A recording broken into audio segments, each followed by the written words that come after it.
బోగోలు మండలం జువలతిన్నె గ్రామంలో మత్స్యకారులతో Kavali DSP M Venkataramana, Bechchakunta CI Nagabhushanam, ఎస్ఐతో కలిసి సమావేశం నిర్వహించారు. ఈ కార్యక్రమానికి ముఖ్య అతిథిగా వచ్చిన నెల్లూరు జిల్లా ఎస్పీ మత్స్యకారులను ఉద్దేశించి మాట్లాడారు. అలాగే మరో 2 వారాల్లో ఎన్నికల లెక్కింపు కార్యక్రమం ఉన్న నేపథ్యంలో ఎటువంటి అవాంఛనీయ సంఘటన జరగకుండా సహకరించాలని కోరారు. అలాగే మత్స్యకారులకు ఎల్లవేళలా అందుబాటులో ఉంటానని, ఏవైనా సమస్యలు ఉంటే స్థానిక డీఎస్పీ కానీ తన దృష్టికి కానీ తీసుకురావచ్చని తెలిపారు.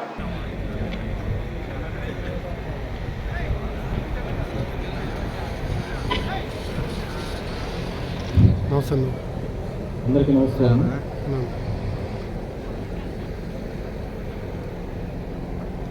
ఈ సమావేశానికి చేసినటువంటి మన నెల్లూరు జిల్లా ఎస్పీ గారు శ్రీ ఆరిఫ్ హఫీజ్ గారికి గౌరవ స్వాగతము తెలియజేస్తున్నాము. అదేవిధంగా డిఆర్ఓ గారికి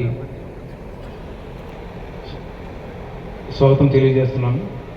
అదేవిధంగా కావలి ఎస్డిపిఓ గారిని శ్రీ రమణ సార్ని వేదిక అలంకరించవలసిందిగా కోరుతున్నాం.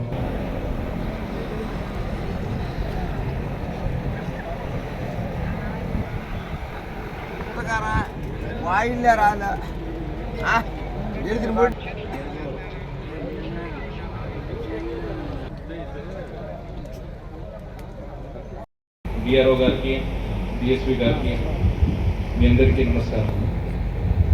మనందరికీ తెలుసు, ఈ నెల 13వ తారీఖు మన ఎన్నికలు జరిగినప్పుడు ప్రత్యేకంగా మత్స్యకారుల గ్రామంలో మనకి ఎటువంటి ఇబ్బంది రాలేదు, కొన్ని చిన్న సంఘటనలు తప్ప. సో ఫస్ట్ ఆఫ్ ఆల్ నా తరఫు నుంచి చాలా ధన్యవాదాలు, అభినందనలు దానికోసం.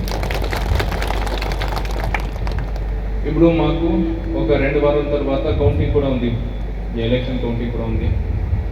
సో మన ఈ కార్యక్రమం, ఈ సమావేశం పెట్టిన మీకు ముఖ్య ఉద్దేశం ఏంటంటే, ఆ రోజు కూడా మాకు నమ్మకం ఉంది ఈ మత్స్యకారం రాళ్ళ నుంచి ఏం జరగదు కాబట్టి మనం కానీ ఒక సభ కోసం ఒక సమావేశాన్ని ఏర్పాటు చేశాము. ఏదైనా అవాంఛనీయ సంఘటనలు జరిగినప్పుడు పోలీస్ అక్కడ రావడం, మీ ఊళ్ళో పోలీస్ పికెట్ పెట్టడం, పోలీస్ బలగాలు తీసుకురావడం, కేసెస్ పెట్టడం, అది మాకు కూడా నచ్చదు పోలీస్కి. కానీ అట్లాంటి సంఘటనలు జరిగినప్పుడు తప్పదు.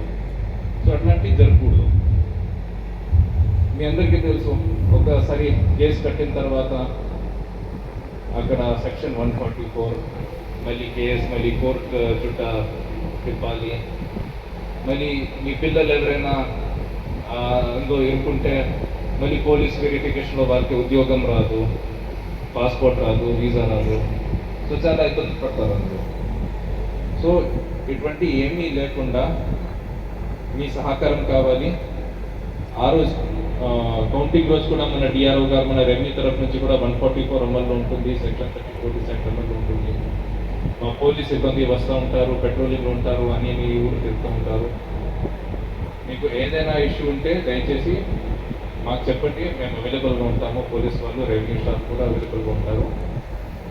మీ తరఫు నుంచి మాకు కావాల్సిన సహకారం ఏంటంటే, దయచేసి ఎటువంటి గొడవలు, ఏదైనా మళ్ళీ తిట్టుకోవడం, నెట్టుకోవడం, కొట్టడం అట్లాంటి సంఘటనలుకి పాల్పడకండి.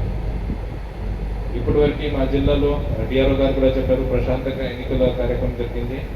సో కౌంటింగ్ కూడా మాకు ప్రశాంతంగా జరుపుకునండి, మాకు నమ్మకం ఉంది. సో ఇప్పటివరకు ఎన్ని మండలం, 10 మండలాల నుంచి గ్రామ పెద్దలు వచ్చి ఉన్నారు.